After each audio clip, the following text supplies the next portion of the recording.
Esse dia finalmente chegou e estamos na Arábia Saudita.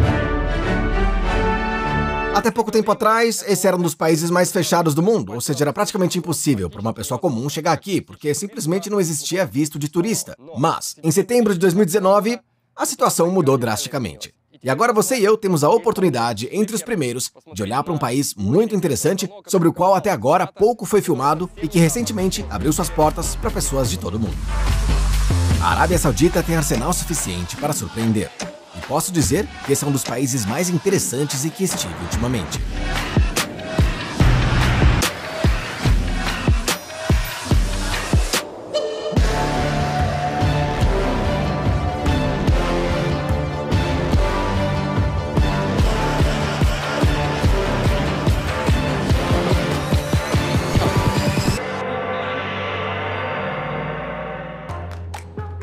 Até recentemente, uma pessoa comum da Europa que queria visitar a Arábia Saudita não tinha muitas opções para obter um visto.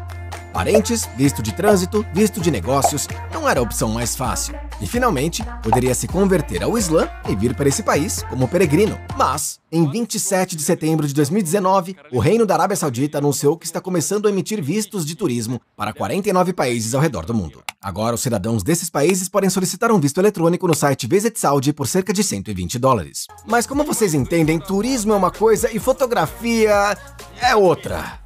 Completamente diferente. Durante 9 meses, sem brincadeira, foram feitas negociações com o Ministério do Turismo, Ministério da Cultura e até com o Ministério da Defesa. E tudo para obter esse papel valioso. Pessoal, essa é uma licença de filmagem e, em geral, esse episódio é um sonho real que se tornará realidade agora. Bem, vamos começar. E começaremos pela capital da Arábia Saudita e maior cidade deste país.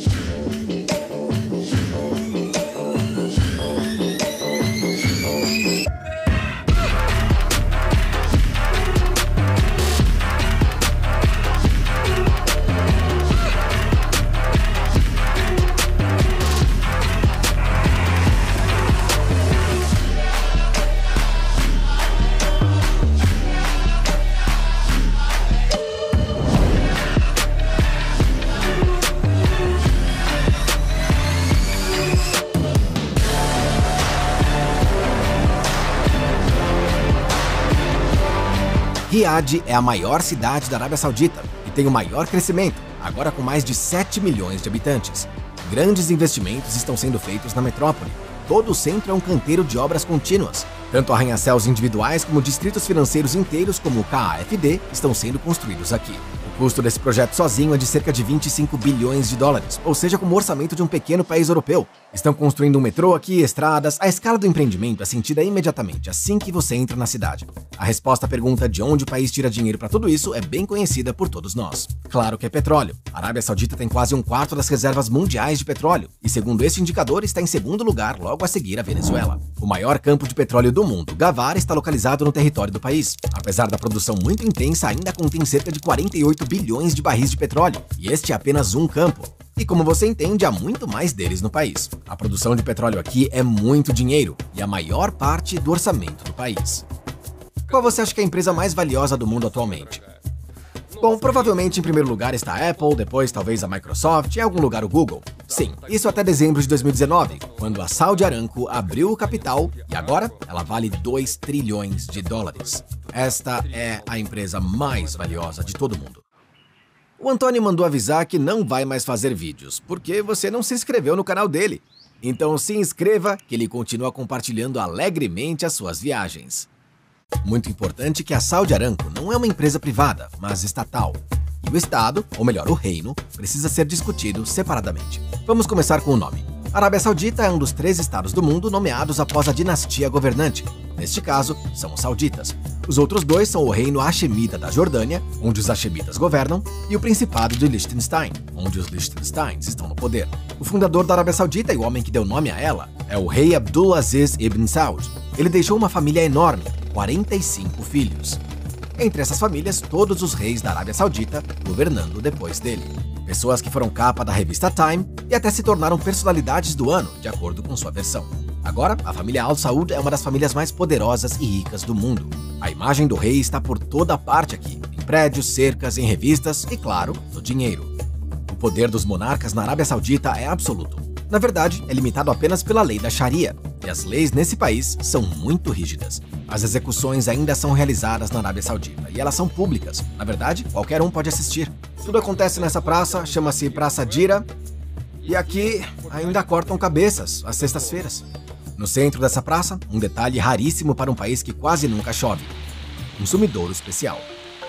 A maioria das sentenças aqui são por terrorismo, homicídio e qualquer coisa relacionada a drogas. Mas, de acordo com a lei desse país, a pena de morte também pode ser recebida por blasfêmia, ateísmo, apostasia e, você não vai acreditar nisso, por bruxaria e feitiçaria. É em parte por isso que livros e filmes sobre Harry Potter foram banidos por muito tempo aqui. Além disso, Pokémon, ou por exemplo a dança Dab, também foram banidos aqui. A Arábia Saudita é um país extremamente religioso, muito rígido quanto às normas de comportamento prescritas pela lei Sharia. A Sharia é o único sistema legal por aqui. O álcool é proibido na Arábia Saudita, não existe nem nos voos que voam para esse país. Anteriormente, todas as mulheres eram obrigadas a usar vestidos longos cobrindo as pernas e a cabeça. Uma mulher não só não podia trabalhar na maioria dos lugares, mas em geral, sair de casa sem marido ou tutor especial, um pai ou um irmão. As regras de comportamento em locais públicos eram estritamente reguladas e controladas por uma polícia especial da Sharia, chamada Mutawa. Essa vice-polícia fazia parte do Comitê para a Promoção da Virtude e Prevenção do Vício. Sim, esse é o nome oficial. Por descumprimento das normas religiosas, os Mutawan poderiam deter as pessoas nas ruas e levá-las ao tribunal da Sharia. Além disso, cinemas e shows de estrelas ocidentais foram proibidos no país, e música não era ensinada nas escolas. Para ensinar uma criança a tocar piano, era preciso procurar um professor particular. E é muito difícil encontrá-los no país. Mencionei apenas parte das proibições estritas neste reino. Ao mesmo tempo, as pessoas nesse país viviam e vivem muito bem. Eles quase sempre viveram com gasolina bem barata, água e eletricidade quase de graça e quase sem impostos. Mas quando o preço do petróleo começou a cair, a situação mudou um pouco. O colapso dos preços do petróleo cortou a renda do país pela metade, e agora os líderes da Arábia Saudita são simplesmente forçados a mudar algo nesse país. E começaram a fazê-lo. A Arábia Saudita agora é completamente diferente da Arábia Saudita há cerca de 5 anos. E tudo isso graças a este homem. Seu nome é Mohammed, ele é o príncipe herdeiro, e o que está acontecendo com a Arábia Saudita sob a liderança dele vai ficar para a história. Na verdade, isso já é história. São reformas, uma verdadeira reestruturação de um dos países mais conservadores do mundo, e a gente pode assistir isso. Em primeiro lugar, foi lançado o programa Visão 2030, graças ao qual o reino quer deixar de ser tão dependente do petróleo em 10 anos. O lançamento do turismo é apenas parte do programa. O príncipe Mohammed iniciou um expurgo muito sério dos mais altos escalões do poder, levou até membros da família real à justiça por corrupção. Esse é um evento em si, e tudo bem, é verdade que estavam cumprindo pena não na prisão, né, mas num hotel 5 estrelas, porque essa é a opção quando você mesmo queria infringir um pouquinho a lei. Além disso, o príncipe herdeiro quer fazer da Arábia Saudita um país de Islã moderado, e essa é uma citação, aberto a outras religiões, tradições e povos. Acredite, essa é uma afirmação muito séria para um país sempre ultraconservador na interpretação de quaisquer normas religiosas. Acho que nem todo mundo está feliz com essas mudanças, apesar de o príncipe ser uma pessoa extremamente popular por aqui. Portanto, além de destacar o potencial turístico do país, seria correto falar também sobre o que mudou por aqui nos últimos anos, porque de fato, muita coisa mudou. Esse episódio também é uma tentativa de combater os estereótipos, principalmente os meus, que se formam na cabeça depois que você lê ou assiste alguma mídia e que perdem o sentido logo depois que você chega no país e você vê tudo com os seus próprios olhos. Portanto, vamos ver tudo com nossos próprios olhos. Comecemos pelo transporte. A Arábia Saudita é um país totalmente automobilístico e Riad não é exceção nesse sentido. De fato, não há outro meio de transporte além do carro. É verdade que o metrô está sendo construído na capital, e por causa disso todo o centro foi desenterrado, equipamentos estão por toda parte, como resultado hotéis estão sofrendo. Era assim a entrada principal do hotel onde eu estava. Prometeram terminar a construção em breve, mas até agora é muito inconveniente para quem está sem carro na cidade. Todos aqui são indiferentes aos pedestres, praticamente não há faixas de pedestres aqui. E onde estão, os semáforos não funcionam. Para atravessar para o outro lado da rua, tem que fazer isso correndo, porque ninguém nem pensa em diminuir a velocidade. Quase todo mundo aqui tem carro, o que a princípio é normal, para um país onde 1 litro da gasolina 95 custa quase o mesmo que uma garrafinha d'água. As pessoas podem ir a um restaurante ou loja e nem desligar o motor. Pra mim, como uma pessoa que não é de um país petrolífero, ainda causa um leve prazer que as pessoas possam simplesmente se afastar por 20 minutos e deixar o carro ligado. Por que não? Tudo isso tem certas vantagens para o visitante. O Uber é muito barato aqui e, portanto, era o meu principal meio de transporte para me locomover pela cidade.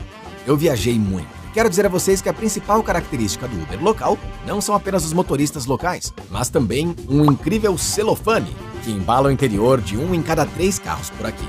Bancos, encostos de cabeça, apoios de braço, volante e até mesmo alguns pequenos detalhes do interior do carro são cuidadosamente embalados em celofane.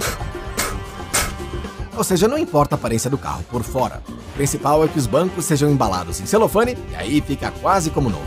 Galera que não tira o plastiquinho do controle remoto da TV. Da próxima vez que alguém te acusar, conta pra ele sobre a Arábia Saudita. Os proprietários usam esse truque para tornar o carro mais fácil de revender.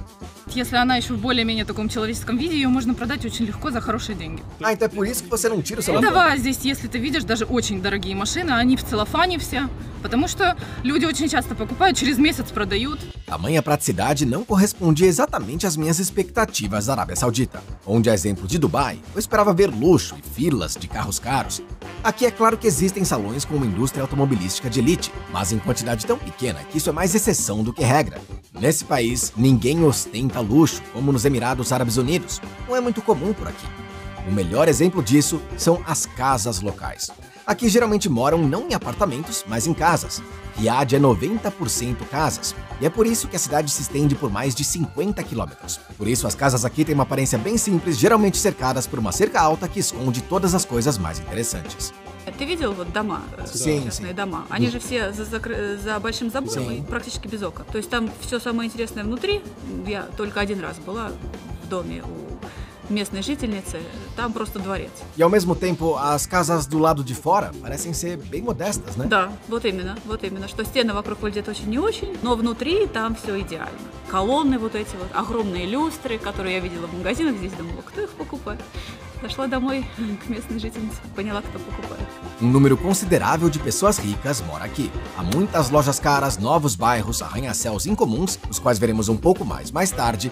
Vários milhões de expatriados também trabalham aqui, e a vida parece bastante europeia.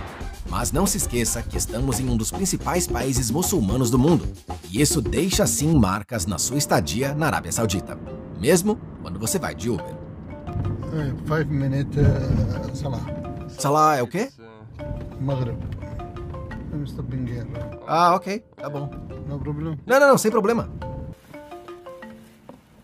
É claro que eu pensei que ele tinha que parar no posto de gasolina, né? Porque os motoristas sempre têm essa desculpa. Ele realmente parou no posto de gasolina, mas não para abastecer, mas sim para rezar, porque agora é a hora da oração da noite. Durante a oração, que acontece aqui 5 vezes ao dia, tudo para por um momento. Eu ia entrar para comer alguma coisa, mas eu descobri que a loja tá fechada para orações. Muitos estabelecimentos colocam placas especiais. Chama-se Pray Time. Pray time, когда все закрывается, супермаркеты, ты можешь застрять внутри минут на 30-40. Если ты внутри был, то закрывают внутри. Если ты снаружи, тебе не разрешают вовнутрь. Ну, как бы... Acontece em shopping center? Везде. Para deixar mais claro, vamos ao shopping center. Estamos agora aqui num shopping center comum, a vida continua, as pessoas andam, mas daqui a 10 minutos vai ser hora de rezar. Então, tudo isso aqui vai mudar. Aos primeiros sons do muezzin, todas as lojas começam a fechar. Isso também se aplica a restaurantes e, em geral, quase todos os pontos localizados no território deste grande centro comercial. É assim que ele estava antes do início da oração, e é assim que ele fica durante a oração. Tudo está fechado. Ouvi dizer que aprovaram uma lei segundo a qual existe indulgência mesmo nessa área, mas agora todos os cafés na praça de alimentação, absolutamente tudo está fechado. Assim, os centros comerciais fecham brevemente 4 vezes ao dia. Tem até pray time em aviões que voam para a Arábia Saudita. Imediatamente após o briefing de segurança, soa uma oração especial que também é reproduzida nas telas. A Arábia Saudita é o berço do Islã. Tudo é tão sério aqui que é proibida a construção de qualquer edifício religioso não muçulmano. Não há templos budistas, nem sinagogas, nem igrejas, nada disso no território desse país e não pode, de acordo com a lei. Mas para os muçulmanos aqui é claro que todas as condições necessárias são fornecidas. Em todo lugar há local para oração diária, salat. Muitos parques ou margens são equipados com esse tapete de oração, que é rapidamente disposto e, portanto, também montado rapidamente após o término. Uma das principais proibições no país diz respeito ao álcool. Você deve se lembrar que os Emirados Árabes Unidos também são um país muçulmano e o álcool não é vendido em nenhum lugar. No entanto, as autoridades, por exemplo, de Dubai, abriram uma exceção para boates, hotéis e para locais associados ao turismo. Nesses lugares, em Dubai, você consegue comprar. A Arábia Saudita é totalmente intransigente nesse sentido, e o álcool é totalmente proibido. Os restaurantes vendem os chamados mocktails, ou seja, um coquetel sem álcool. O item mais popular é a cerveja sem álcool. É vendida em todos os lugares e até grandes marcas de cerveja, para não perder mercado, fazem cerveja sem álcool com sabores diferentes para a Arábia Saudita. O que mais você precisa saber sobre a Arábia Saudita é que há muitos jovens por aqui. 60% da população do país são pessoas com menos de 30 anos, que vivem sem álcool, sem boates, sem todos os chamados benefícios da civilização. Como que relaxam aqui? Yeah, we don't drink alcohol. Yeah, we drink coffee, we smoke hookah, that stuff. E é isso aí. Yeah, and we take a walk. If the place is beautiful, we take a walk, you know? Mas, We go to the malls. mas vocês não têm boate aqui? No nightclubs. Not nightlife, Isso. nothing. Nada? No. Você não fica triste com isso, não? No, we don't feel sad because we are in a Muslim country, so it's our culture, so we are good with it, you know? Se você acha que essas pessoas todas nunca saíram do país e não sabem o que é o modo de vida ocidental, você está enganado. I studied in United States. I studied in USA. Well, I was a student in America.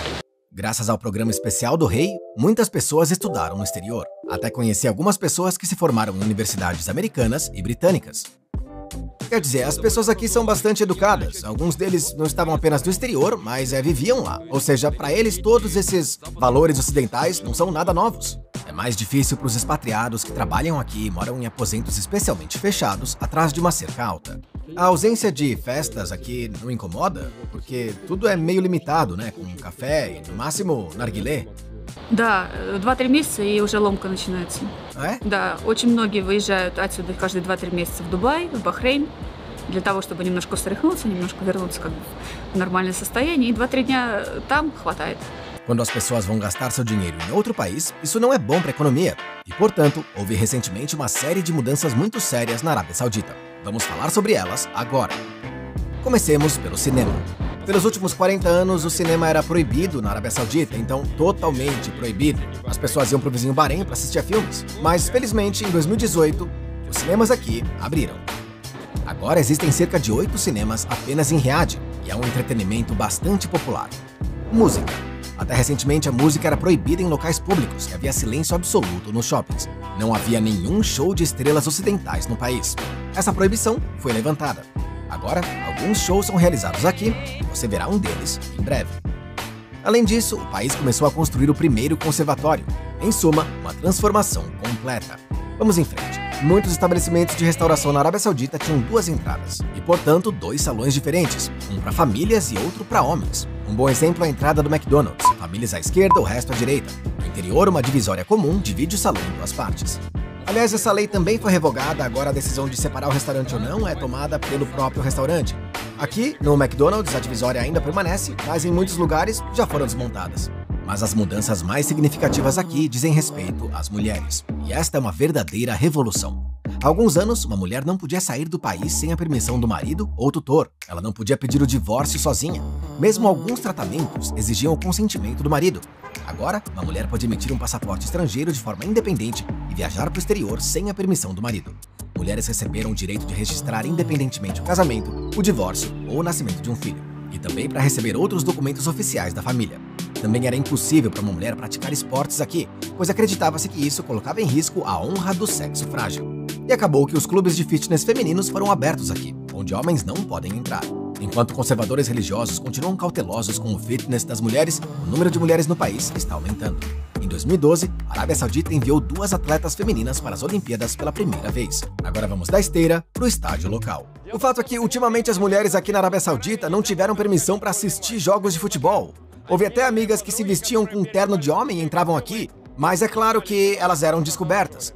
Mas, como você sabe, essa história tem um final feliz porque agora as mulheres podem assistir livremente a jogos de futebol e isso vai ser realizado aqui com sucesso. Pelo que entendi, só podem ficar em um setor familiar especial. Mas a justiça triunfou e agora qualquer mulher pode torcer pelo seu time favorito diretamente no estádio.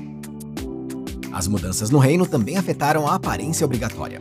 As mulheres na Arábia Saudita tradicionalmente usam hijab, lenço feminino na cabeça, abaya, vestido feminino tradicional com mangas, e niqab, este véu que cobre o rosto com uma fenda estreita para os olhos. A grande maioria das mulheres usa essas roupas em locais públicos. Uma questão lógica, como por exemplo ver ou comer com essa coisa? Na verdade é tudo bem simples, você levanta o niqab e come com calma. Anteriormente, o uso de abaya era obrigatório para todas as mulheres no país, mesmo para as visitantes. Essa lei já foi revogada. E uma história legal é que por causa desses requisitos de roupas, a personagem de Masha e o Urso é bem popular aqui. Pra ser sincero, quando eu descobri isso, eu fiquei bem surpreso. O fato é que a Masha, ela anda com uma cabeça coberta. Ela tá de lenço e a saia quase na ponta do pé. Então esse é o tipo mais halal, que é o tipo aceitável no Islã.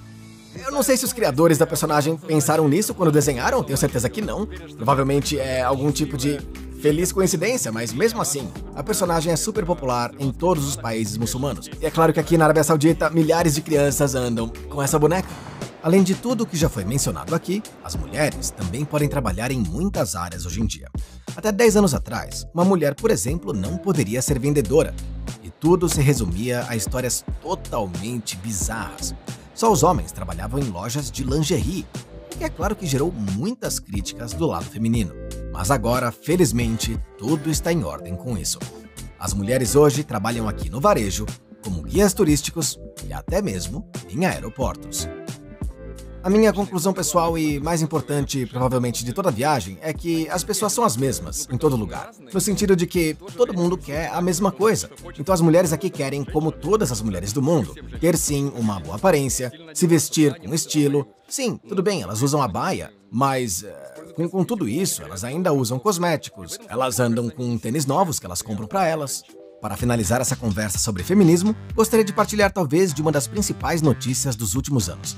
Em 2018, a mulher na Arábia Saudita foi oficialmente autorizada a dirigir um carro. Em homenagem a isso, conheci uma pessoa incrível chamada Eith. Ela é professora de yoga e dona de um carro. Hoje, com uma mulher ao volante, você não vai surpreender ninguém nesse país. Mas antes, era tudo bem diferente. Yeah, and I didn't believe it for the first few moments.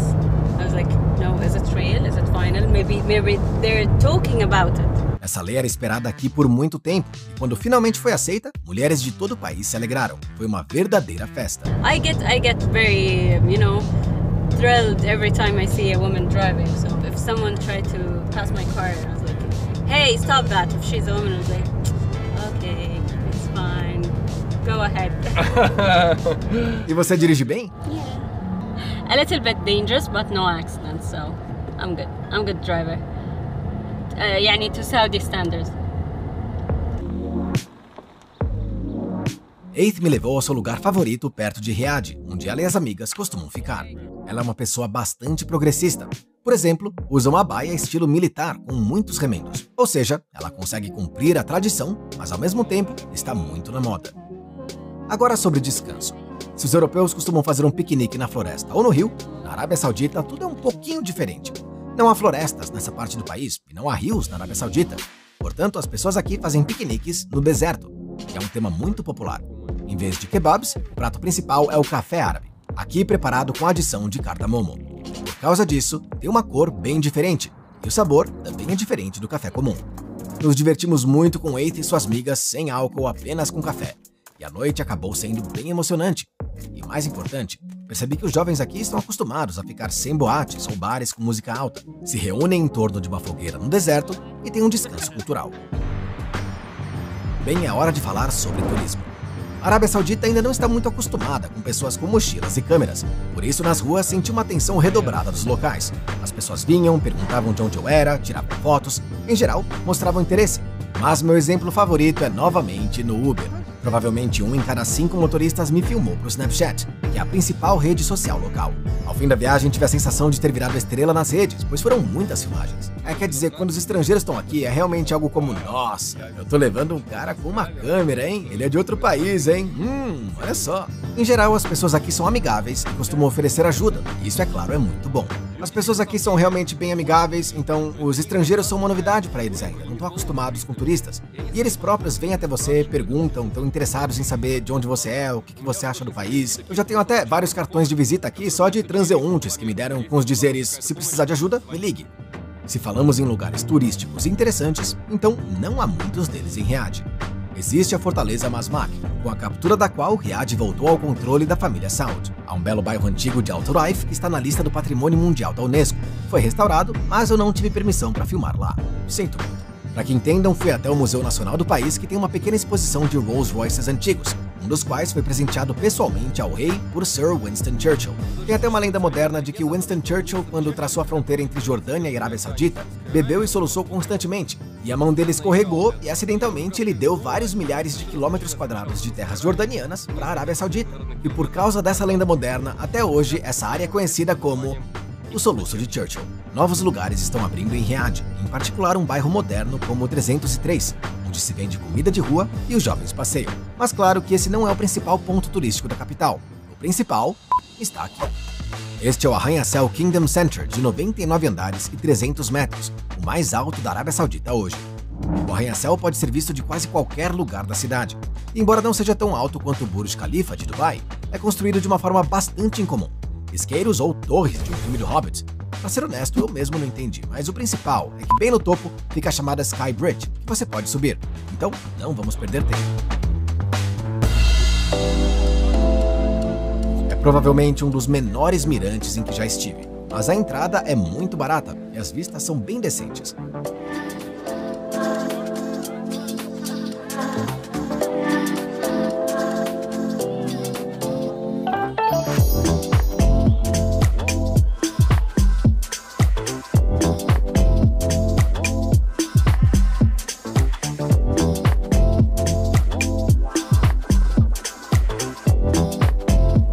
Eu adoraria mostrar Riad à noite, mas como você já entendeu, a vida noturna que estamos acostumados é inexistente aqui. Em geral, se tirarmos uma conclusão sobre a cidade, então é claro que ela agora está sendo construída ativamente, se desenvolvendo. Acho que ainda levará alguns anos para concretizar seus planos. Esse lugar é diferente da Europa e é preciso tempo para se acostumar com isso. Felizmente, existem vários lugares interessantes não muito longe de Riad, um dos quais decidi ir. E não sozinho, mas com um grupo.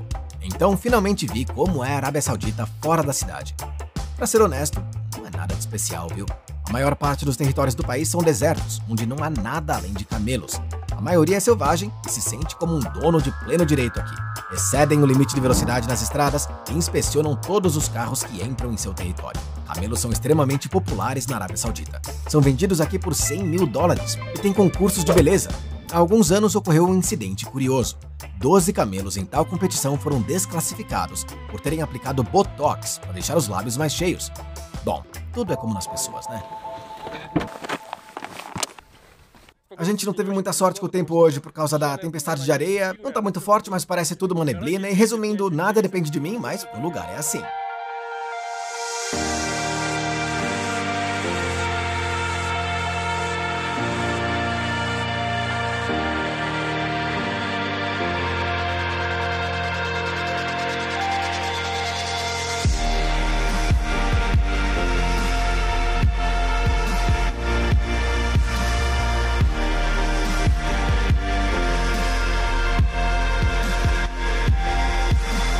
Edge of the World, ou A Borda do Mundo, é um desfiladeiro bastante grande a cerca de 2 horas de Riad. E embora do ar não pareça tão grande, a altura dessas rochas é de 300 metros, e são muito altas, especialmente quando você está na borda. Os jipes aqui sobem até o penhasco, e uma vez dentro é certamente uma atração inesquecível. Se não fosse a tempestade de areia, o pôr do sol neste lugar teria sido lindo. Mas infelizmente, é isso aí. É aqui que terminamos com Riad e arredores e seguimos em frente. Ou seja, para a cidade de Jeddah, a segunda maior da Arábia Saudita. O aeroporto de Jeddah dá-nos boas-vindas com um enorme aquário, recentemente inaugurado aqui. É o maior aquário de aeroporto do mundo. um like para eles.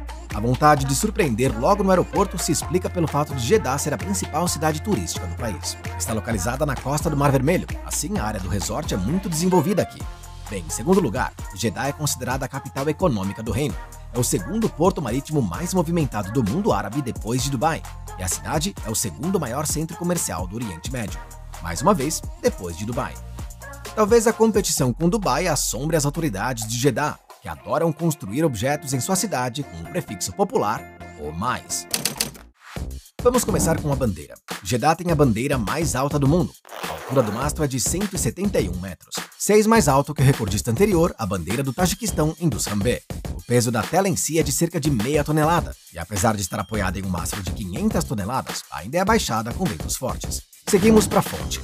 Jeddah tem a fonte mais alta do mundo. Sua altura é de 312 metros. A fonte usa água do Mar Vermelho, que é acelerada por bombas a uma velocidade de mais de 300 km por hora. A massa total de água que agora paira no ar é de mais de 16 toneladas. Eu não sei você, mas eu acho melhor não mergulhar nessa fonte aí, viu? E finalmente o arranha-céu. No entanto, como dá pra ver, tem um problema, né? Ele tá inacabado.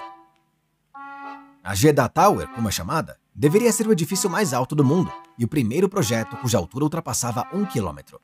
Bem, também tinha que ser 180 metros mais alto que o Burj Khalifa em Dubai, o que também é importante. Começaram a construir esse edifício em 2013, a construção parou em 2018 e, como você pode ver, nenhum trabalho visível. Nada está sendo feito no momento. O skyline de Jeddah com a torre construída deveria ser assim, mas por enquanto parece assim. Até o momento, 65 dos 167 andares previstos para o edifício foram erguidos. Mas também há boas notícias. A construção está prevista para ser retomada em um futuro próximo. Mas, até agora, infelizmente, é 1-0 para Dubai. Bem, agora vamos ver a cidade um pouco. Acontece historicamente que Jeddah sempre foi uma cidade mais relaxada do que Riad, em termos de proibições religiosas, inclusive. Talvez a proximidade do mar tenha desempenhado um papel. Aqui, aliás, tem praias urbanas onde ninguém realmente nada. Mas, como me garantiram os locais, mesmo que um turista estrangeiro com roupas de banho decida tomar sol aqui, não haverá grandes problemas. Jeddah tem uma avenida bastante longa com ciclovias e tráfego de bicicletas. Até as mulheres andam de bicicleta, e aliás só puderam fazer isso nesse país em 2013. Bom, o destaque da cidade é a costa local. Ela se estende por muitos quilômetros, há uma excelente área para caminhadas, muitos pieres indo para o mar, e portanto, as pessoas aqui descansam em massa. O clima aqui é como uma verdadeira cidade turística. Tudo aqui é muito agradável. Mas nem tanto para a pessoa com a câmera. Na costa de Jeddah eu falei com a polícia local tantas vezes que no segundo dia eu já conheci a maioria dos guardas por nome. Devem ter me parado umas 10 vezes e exigiram mostrar o pedaço de papel segundo o qual eu tenho o direito de filmar. Pra falar a verdade, eu fiquei incomodado com as verificações não só em Jeddah, mas também em Riad. Eu tive que mostrar minha permissão para filmar a cada segurança. Todos viam e chamavam o gerente, isso tudo demorava muito. Não? Por quê? Permissão! Em geral, as filmagens na Arábia Saudita foram semelhantes ao jogo Beat e Papiere. Quando um segurança se aproxima, você tira o papel com permissão e um gesto familiar. Como resultado desse processo, já por 2 ou 3 dias, esse papel não parecia ter sido usado para o fim que se destinava. Mas em Jeddah, a situação era extremamente paradoxal. A polícia me deteve por filmar, de fato, um texto escrito Jeddah, que é provavelmente a atração mais turística que você pode imaginar em um lugar. O problema é que aqui a polícia quase sem exceção não fala inglês. Vou te contar que aqui o Google Tradutor me ajudou e muito, e já havia me salvado em um Uber.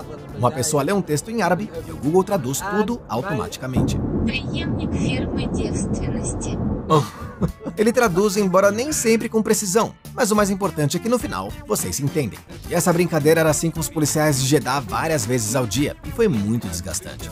Sim, e na Arábia Saudita você não pode filmar nenhum edifício real. E isso, de novo, não faz o menor sentido, porque esses são alguns dos prédios mais bonitos que só existem na Arábia Saudita. Bom, fui detido várias vezes na costa de Jeddah. Fui levado para a filial local em um transporte especial onde todos me conheciam. E lá fizeram palestras explicativas. Além disso, tudo se repetiu por vários dias seguidos. Esse processo todo não traz nenhum benefício, sinceramente. A gente discutiu muito sobre o que eu tava fazendo, aí me falavam que era impossível filmar aqui, eu falava, mas como que não pode filmar? Então por que você construiu tudo isso aqui para turista? Aí falavam, ok, então tá, você pode filmar, só que não pode falar com as pessoas. E falaram, mas eu falo com as pessoas porque elas vêm até mim, é pra eu ficar em silêncio ou algo assim? Aí elas diziam, bom, ok, então provavelmente, vocês têm razão, então vai lá, sai daqui, vai.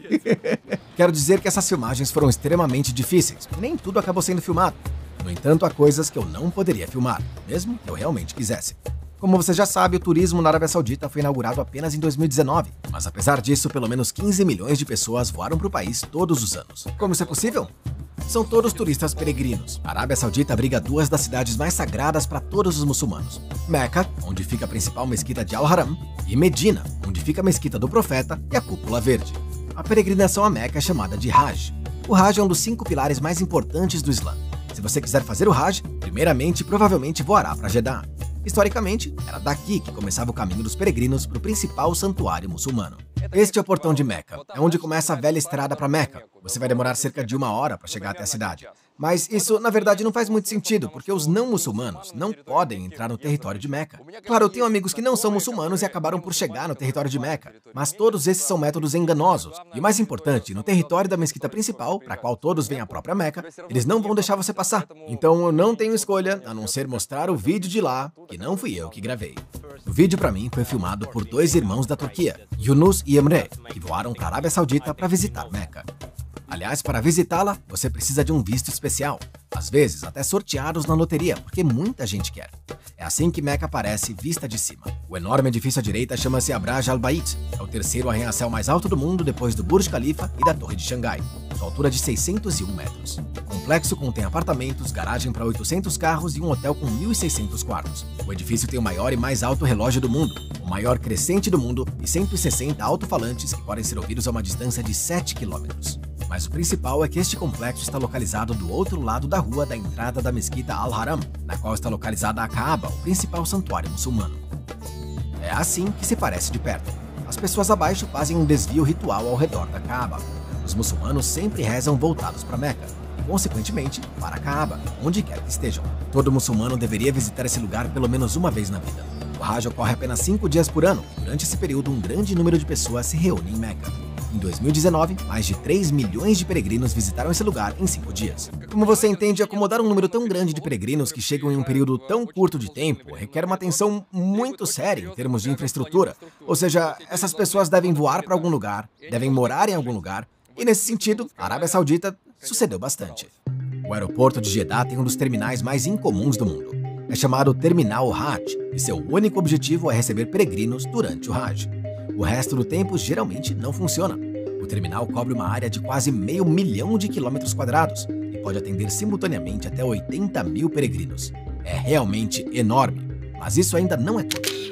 A 8 quilômetros de Meca, na cidade de Mina, encontra-se a maior cidade de tendas do mundo, que funciona apenas 5 dias por ano. Existem 100 mil tendas com ar-condicionado aqui, que podem acomodar mais de 3 milhões de peregrinos. O número de muçulmanos no mundo agora totaliza mais de 1,5 bilhão de pessoas. E esse número está aumentando. Assim, o número de pessoas que desejam ir a Meca aumentará a cada ano. Como a Arábia Saudita vai administrar esse enorme fluxo de peregrinos que buscam chegar a um pequeno ponto, acho que descobriremos mais em breve. Provavelmente vale a pena dizer que as mudanças também pegaram a Kaaba.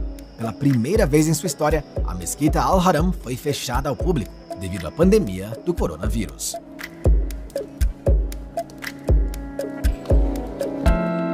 Mas em Jeddah há algo para ver para turistas não religiosos. Essa é uma área histórica que é um patrimônio mundial da Unesco. A área é chamada de Al-Balad. E para mim, esse é provavelmente o ponto mais brilhante e memorável do mapa da cidade.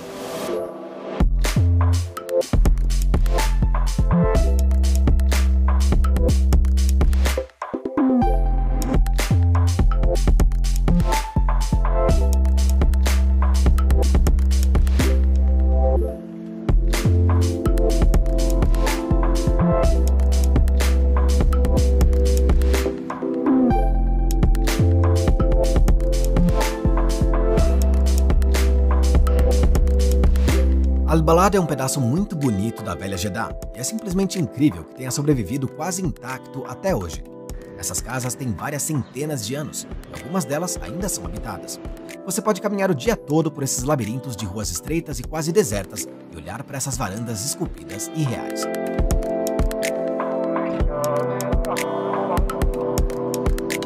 Aqui na velha Jeddah, até conheci alguns turistas que vieram para a Arábia Saudita. E aqui está o que eles dizem sobre Al-Balad. Gorgeous, absolutely. I wasn't expecting something like that. I hope that it remain as it is for a long time. mas isso é pouco provável. A reconstrução está em pleno andamento. O governo pretende restaurar pelo menos 50 casas. Algumas delas já estão prontas. Claro que não parece ruim, mas essas casas é claro que perdem o seu charme especial após a restauração. Portanto, em um futuro próximo, essa área provavelmente mudará e deixará de ser tão autêntica. Isso é talvez tudo o que eu queria mostrar para vocês em Jeddah. Mas não é só isso que eu queria mostrar para vocês na Arábia Saudita. Temos ainda a parte mais bonita da viagem pela frente enquanto vamos para o distrito histórico de Al Ula. E este é o destino turístico mais promissor da Arábia Saudita no momento.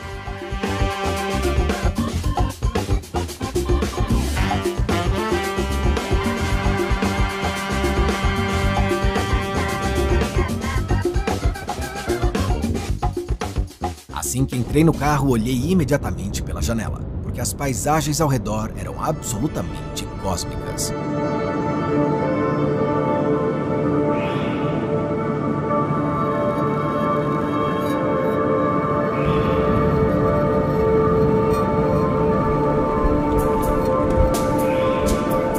Eu tô chocado com o quanto esse lugar me lembra do Arizona.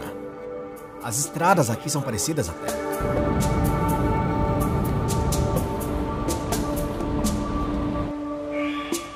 Não esperava ver essas paisagens aqui. E mais importante, elas eram diferentes de tudo o que eu havia visto na Arábia Saudita.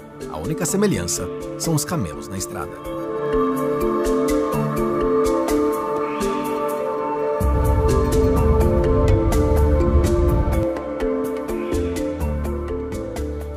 Então, estamos aqui em Al Ula. Essa é uma região histórica muito bonita, não é apenas uma cidade, é uma região mesmo. Coisas muito interessantes estão acontecendo aqui. O turismo que não existia na Arábia Saudita está sendo construído aqui do zero. E esse lugar aqui, depois de algum tempo, deve se tornar a marca registrada do país, a principal atração turística para a qual você de fato precisará vir. Especialmente para isso é realizado o festival Winter at Tantora, Inverno em Tantora, em Al Ula. É realizado aqui pelo segundo ano e dura 3 meses inteiros. Esse festival reúne turistas de todo mundo que vem para conhecer a região única da Arábia Saudita, antes inacessível ao público geral. Eu até conheci caras da Ucrânia que compraram ingressos. Aqui viaja-se principalmente de ônibus, mas eu vou com os caras do Ministério do Turismo, Laura e Amjad, que vão me ajudar nas filmagens. Porque, você já adivinhou, é preciso ter uma permissão especial por aqui. Bem, vamos ver o território.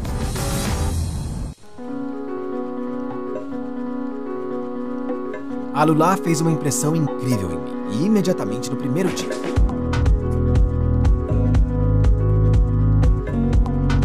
Essa região é bem grande, tem o tamanho da Bélgica.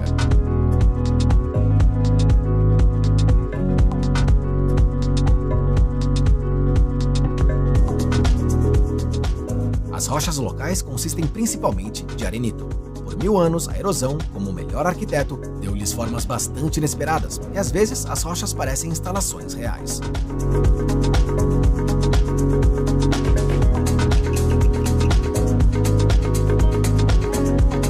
E esta é talvez a mais famosa, na forma de um elefante.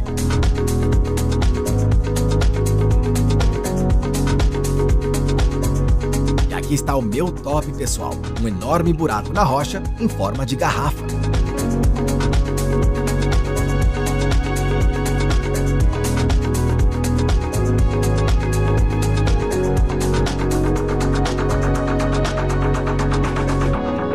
Isso tudo porque até mesmo se mover pelas estradas locais é muito divertido.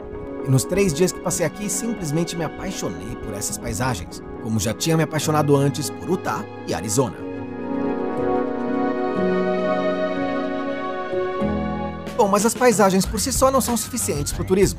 No deserto é preciso criar mais infraestrutura. É pouco provável que os turistas queiram viver como os beduínos. Bom, então vamos ver aqui o que construíram por aqui, especificamente para esse festival. Comecemos pela habitação. Para além do alojamento tradicional em hotéis, aqui foram construídas moradias de estilo beduíno no meio do areal. Alguns muito elegantes, com piscina e outros recursos. Também existem mais opções de orçamento, já sem piscinas, mas as emoções de viver no deserto ainda são garantidas. Eu provavelmente tinha uma opção ainda melhor. Morava em um parque de trailers como esse, no meio de um vale muito bonito. São os trailers de sempre, né? Mas nesse vale aqui, tudo parece algum tipo de missão marciana. Isso tudo é muito futurista. É verdade que esses não são trailers comuns. São produzidos pela empresa estadunidense Airstream, que recentemente completou 100 anos. Eles são super reconhecíveis por causa do alumínio polido de que é feita a carroceria. Por dentro, trata-se de um mini hotel completo com tudo o que você precisa. Ar-condicionado, geladeira, fogão, além de quarto para 2 pessoas, banheiro e chuveiro. E claro, o terraço, onde o café da manhã é servido todas as manhãs em uma caixa de papelão tão interessante.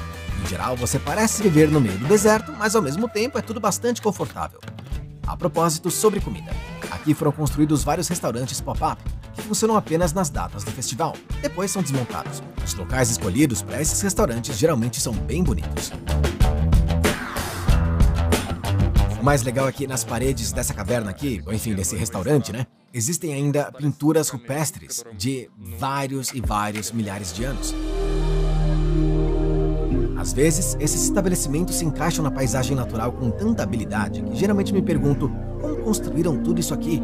Olha só, essa estrada leva a um desses lugares.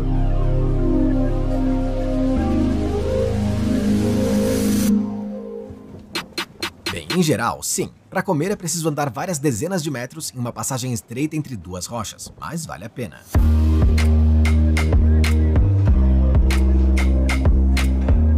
Mas isso aqui é realmente impressionante.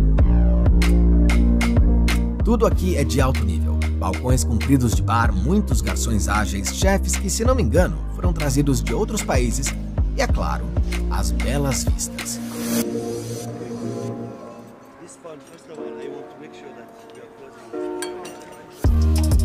Mas, de longe, a coisa mais legal que foi construída aqui especificamente para o Festival de Inverno em Pantora é este edifício Maraia absolutamente incrível.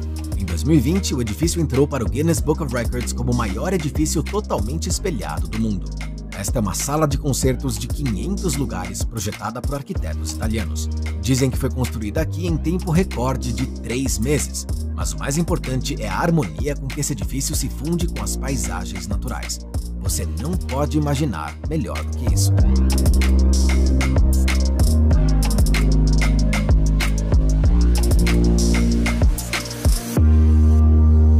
Mesmo apenas lavar as janelas perto desse cubo gigante já é um processo muito fotogênico. O que podemos dizer sobre uma sessão de fotos tendo como pano de fundo Maraia? É como um filme.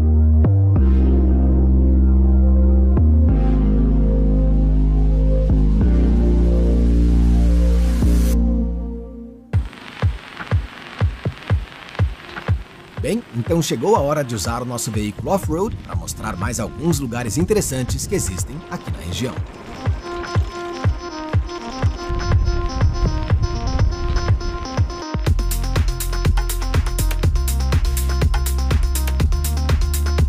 Durante o festival, a exposição Desert X, que acontecia no deserto californiano perto do local do festival Coachella, é realizada no meio dessas rochas. 14 instalações de artistas da Dinamarca, América e Arábia Saudita foram exibidas aqui. O local não foi escolhido por acaso. O fato é que esse deserto durante muitos anos serviu de principal rota comercial, transportando especiarias, incensos e têxteis entre a Ásia, África e Oriente Médio. E aqui chegamos a um assunto muito importante. Como você se lembra, muitas vezes comparei a Arábia Saudita e Dubai nessa questão. Talvez tenham pelo menos uma grande diferença, e esta diferença é na história. A Arábia Saudita tem uma história e locais muito ricos, alguns dos quais com mais de 6.000 anos. Alguns deles estão localizados aqui em Al-Ula. Ninguém sabe o número exato desses monumentos históricos, porque as escavações nessa área ainda estão em andamento, e alguns lugares, inclusive, só podem ser alcançados via helicóptero. As escavações arqueológicas aqui começaram há apenas 1 ano e meio, e antes disso já havia cerca de 600 locais históricos aqui.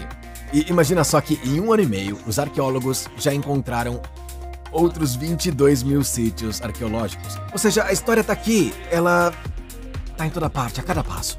Em 3 dias é simplesmente irreal ver tudo, então mostrarei apenas alguns desses sítios. Vamos começar com Open Library, uma biblioteca aberta. Este é um lugar que contém centenas de inscrições na antiga língua da danita. Os locais chamam de antigo Twitter. Há lugares separados para tweets políticos, tweets sobre temas religiosos e também, como nas redes sociais comuns, a discussão da eterna questão: o que é a vida? Qual é a idade dessas inscrições? 700 years before Christ, 2,700 years ago, at least. O mais interessante é que até 10 anos atrás todos esses lugares não eram patrimônios. Não havia turistas, os locais, sendo crianças, usavam simplesmente como parques infantis, como a antiga cidade de Dadam, que é até mencionada na Bíblia. As coisas que estão acontecendo aqui, é muito difícil acreditar nelas no século XXI, porque essas pessoas, elas estão aqui. Bom, elas brincam aqui nesse sítio, claro, não havia cercas, ninguém sabia que esse era um monumento de arquitetura e de história, que tem vários milhares de anos. É só com o advento do turismo aqui que as pessoas começaram a procurar e finalmente encontraram esse lugar. E agora, isso aqui é algo semelhante a um ponto turístico, né? Me parece que a Arábia Saudita está apenas começando a perceber quais são as características que possui em seu território. E a mais brilhante é certamente Ma'dan Saleh. Esta é uma antiga necrópole que está espalhada por uma área bastante grande, ou seja, é irreal andar a pé.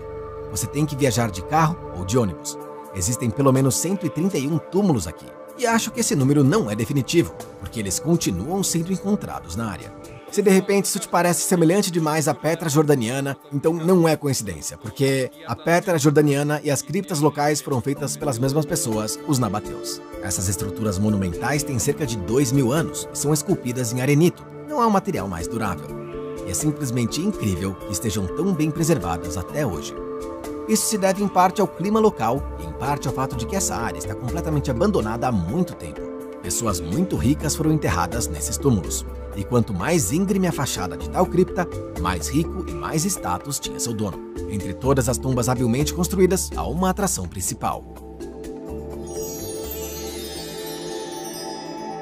Este é Qasr al-Farid, ou o Castelo Solitário. Este é o maior túmulo de todo o complexo. Nunca foi concluído e muito provavelmente nunca cumpriu sua função, mas parece completamente irreal. É como um cenário saído de um filme de fantasia.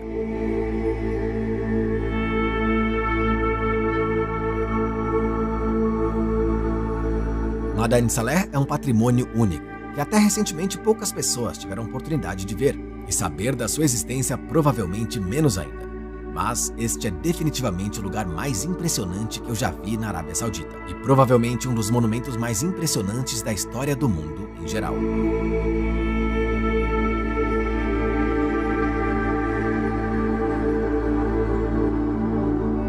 Mas isso não é tudo. Como parte do festival, o Castelo Solitário tornou-se um objeto de arte, sobre o qual, após o pôr do sol, foi encenado um espetáculo bem inusitado. Olha, aqui é um lugar absolutamente mágico, toca música ambiente, tudo aqui é bem íntimo, tem pouca gente, houve um pôr do sol incrível, mas o mais importante não é só isso, né? Eu fui banido apenas 1 hora atrás de voar aqui com um drone, porque o céu aqui, sobre este lugar agora, estará ocupado logo atrás de mim. É assim que tudo parecia. E ainda não vou dizer que tipo de luzes brilhantes são essas, tenta adivinhar por si só.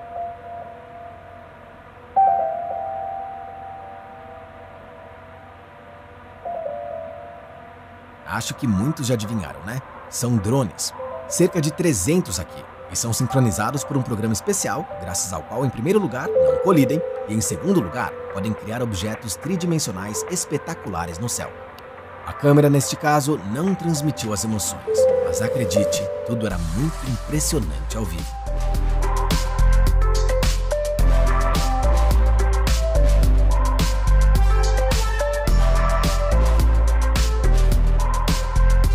Agora algumas palavras sobre o que acontece aqui à noite. Em primeiro lugar, tudo é muito bem iluminado aqui, então após o pôr do sol, todas essas rochas parecem incríveis. Em segundo lugar, abrem-se restaurantes em todos esses lugares lindos, onde se reúne muita gente. Mas a maior multidão, é claro, acontece na sala de concertos Maraya, que já conhecemos. O fato é que o festival Winter in Tantora tem um programa de shows bastante intenso. Durante todos os 3 meses do festival, toda semana, algum headliner se apresenta aqui. Aqui está uma lista daqueles que você e eu não veremos mais, porque eles já se apresentaram. Mas talvez, exceto por esse cara aqui, nada seja uma pena, né? Bom, e também Sister Sledge e Kool and the Gang. Eles são, claro, ídolos da juventude, né? Mas esses dois vão se apresentar hoje à noite e... o show começa em 5 minutos, esperamos que todos possam ver, vamos começar. A primeira coisa a notar é a própria sala de concertos. Olha só a distância entre as filas. É bem parecido com a classe executiva, então o número de poltronas aqui claramente não era o critério principal. Agora sobre o show. Primeiro, Craig David subiu ao palco, então, para aquecer. Mas depois se apresentaram os outros, o Sr. Lionel Richie, que se sentou ao piano e tocou para que o público se levantasse de seus assentos e corresse para o palco. 10 anos atrás, um show como esse na Arábia Saudita com uma estrela estrangeira onde homens e mulheres dançam sob o palco era, digamos, quase inimaginável. E hoje está acontecendo isso bem diante dos meus olhos. O país está mudando e isso é muito legal. O mais importante é que você pode ser uma testemunha desse processo, o que é muito emocionante. Resta-me mostrar a cidade de Alulá. E aqui está o segredo do nome da festa Inverno em Tantora. O fato é que a Tantora é um relógio de sol localizado na Cidade Velha, que os moradores usavam como indicador da mudança das estações. E o inverno por aqui é talvez a época mais interessante. Chegamos ao fim de fevereiro e esse é um período tão curto que o deserto, na verdade, ele não tá um deserto mais, porque ele tá florido.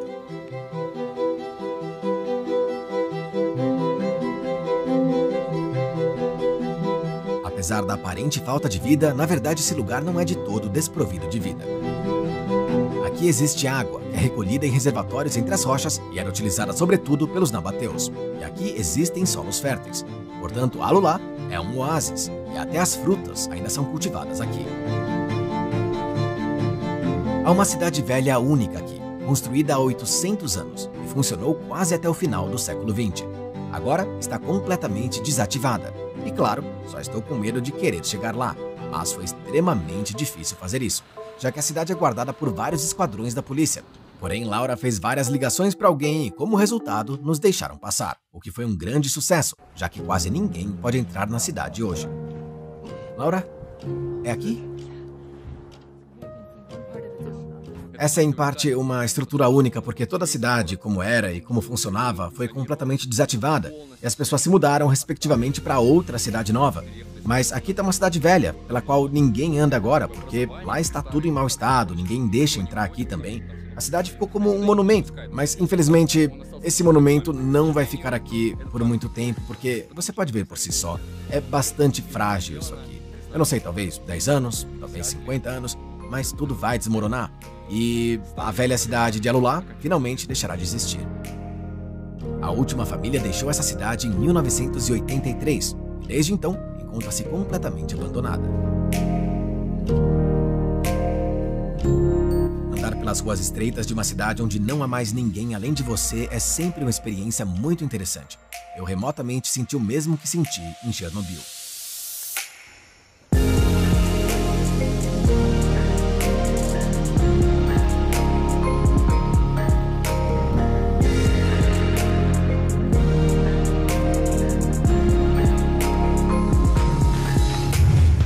A última coisa da qual quero falar é sobre entretenimento.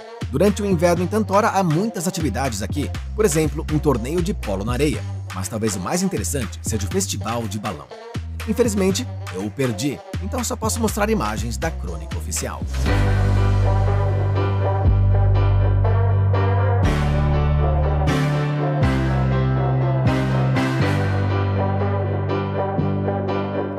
Mas uma coisa eu vi, e foi um voo em aviões retrô, que foram trazidos aqui especialmente para o festival. Este voo aqui do Reino Unido, mas este passageiro S-45, pelo que entendi, é direto da América, embora o piloto seja alemão. Eu ganhei esse biplano de 1952, usado pelo Exército dos Estados Unidos para treinamentos. Bom, mas chega de conversa, vamos voar.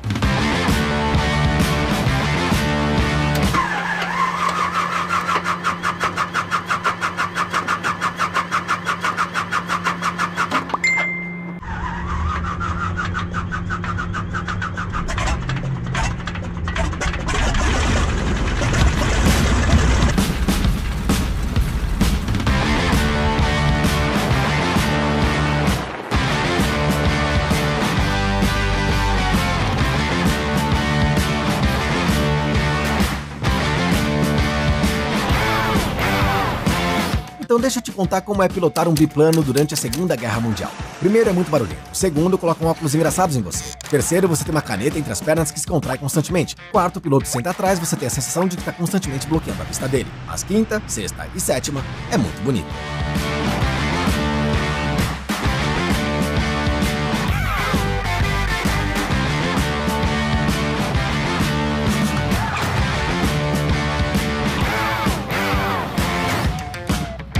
isso aqui é muito legal, mas pra ser sincero, quando esse biplano tava fazendo curvas, eu fiquei com bastante medo, sério. Resumindo sobre Alulá, estou impressionado. Você vive e não sabe praticamente nada sobre o país, e de repente o último se abre e você descobre que existem lugares irreais, uma história rica, e a única pergunta que você quer fazer é: por que vocês esconderam tudo isso de nós por tanto tempo? Agora, meu feedback sobre a Arábia Saudita. Bom, olha, no momento, essa é provavelmente a filmagem mais difícil, provavelmente uma das mais interessantes que eu já tive qualquer vez. E foi difícil porque eu nunca tive tanto problema com uma câmera em lugar nenhum. E eu me encontrei com a polícia tantas vezes, expliquei, mostrei meu papel com permissão tantas vezes que, pra ser sincero, eu já estava cansado disso. Em algum momento começou a me deixar com raiva, porque tipo, tô do lado de vocês, pessoal, vim mostrar o país de vocês. Vocês estão me impedindo disso. E, por outro lado, se você não levar esses problemas com as filmagens em conta, a Arábia Saudita é um país excepcionalmente interessante, especialmente agora, nessa era de mudanças, e o que está acontecendo aqui, os processos que estão realmente ocorrendo aqui, nesse país que é conservador e nós o estamos vendo agora, e é incrivelmente interessante. Em relação ao turismo, me parece que o principal lugar que realmente está pronto para receber turistas e que vale super a pena vir para a Arábia Saudita é com certeza Alulá. Esse é um lugar completamente único, de uma beleza estonteante e que não só está infraestruturalmente em maior medida pronto para receber turistas, mas também mentalmente, porque as pessoas estão lá, elas entendem quem vai chegar até elas. Em geral, apesar de todas as situações que aconteceram, foram muitas, às vezes as coisas realmente me deixaram louco. Bom, em termos de filmagem, apesar de ter permissão, eu tô super feliz por ter conseguido chegar aqui, conheci um monte de gente legal, educada, interessante. As pessoas aqui são realmente muito legais, muito abertas. Me parece que em muitos aspectos estão até à frente dos processos que ocorrem no país. E eu espero que eles ainda me deixem sair do país com todos os meus pendrives e HDs. E a última coisa que eu quero dizer, esse pensamento não me deixou todos os 10 dias enquanto eu estive na Arábia Saudita, é que vocês e eu vivemos numa época única e incrível, em que o mundo tá mudando tão rápido. E esses países como a Arábia Saudita, super conservadores, super fechados, eles também estão mudando, estão reformando, estão se abrindo para o mundo. E é incrível que a gente possa assistir, e cada um de nós, em princípio, pode assistir pessoalmente. Basta vir para um determinado país. Você pode agora vir para a Arábia Saudita. Isso é uma super conquista. E ver isso com os meus próprios olhos é incrível. Em geral, é como eu sempre digo, você sabe o que fazer. E ainda vale a pena.